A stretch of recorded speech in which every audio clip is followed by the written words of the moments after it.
Doctors, what patient made you go? How the F are you even alive? I had a patient that weighed 300 pounds and he swore he wasn't fat, so I almost sent him to the mental asylum. He came into my office with a walking cane, cankles, matted hair, a strong odor, and obviously very overweight. I was stunned to learn that a person could smell that bad and be that huge, especially at the age of 22 like my patient was. But I was concerned for his well-being and wanted him to get better, so I was going to do anything in my power to help him achieve a healthier lifestyle and better physique. Looking at him, I assumed he had a health condition that he wasn't aware of. Usually, when a person is overweight it's because of PCOS, insulin resistance, predisposed obesity, and diabetes. However, when I ran all the usual tests I found that he showed no symptoms of any medical conditions. I was stumped. I knew something was wrong, and that my patient was withholding information from me. I was going to get down to the bottom of his problems, so I asked about his eating habits and they were weird to say the least, because he didn't eat much during the day and his appetite was much like that of a healthy person. So what was his problem? His nighttime cravings were absolutely absurd. He DoorDashed the Wingstop bundles and as many McChickens as he could eat nearly every night. I figured that he didn't tell me this information sooner because he was too embarrassed to share. But if there's one person you should never lie to,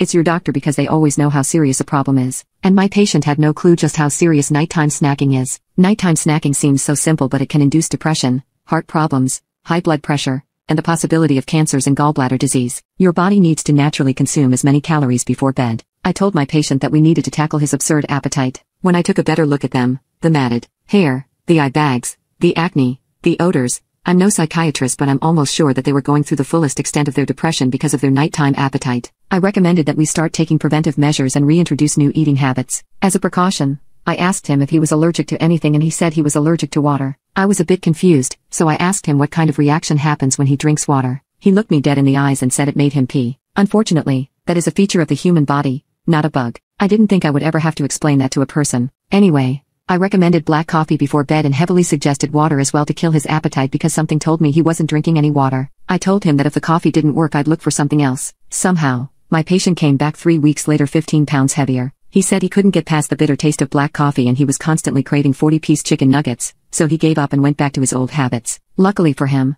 during that month period I had found night food cookies, which were completely healthy to eat at night. I was testing its effectiveness because they're low in calories and are meant to be eaten past midnight, unlike other junk foods. I ate them every night and didn't see any changes in my weight or feel any unhealthy, and I was getting better sleep whenever I ate them. So, I had just the thing for my patient, and recommended the night food cookies with complete confidence. He was happy that there was an alternative to his unhealthy habit because he didn't think he would ever quit. 3 months later, he came back for his appointment and there were so many noticeable differences in him. He said that the cookies helped regulate his sleep, so he always woke up ready for the day. He told me that little by little, he was feeling better every day instead of waking up depressed. So, he was motivated to work out and start taking care of himself. He went to the gym 3 times a week and since he wasn't binge eating so much because of the night food cookies he started eating in a caloric deficit. He also shaved his matted hair off, and he said he felt so much relief when he took that load off of his head. And he was eating more healthier foods than just the night food cookies so his acne was clearing up. Not to mention, he didn't smell bad which meant he finally got the energy to shower regularly. It was nice seeing him be put together. Though, the best part came when he stepped onto the scale and he had dropped 20 pounds. With his weight, you could barely tell but it was impressive and such a huge accomplishment for him. He was proud that he was finally losing the weight and was happy he didn't have to get rid of his nighttime snacking. I could instantly see he was on the path of rebuilding himself. So from then on, I always recommend night food cookies to people who struggle with nighttime binge eating. It's patients like these that remind me how much I love my job, even if they lack common sense.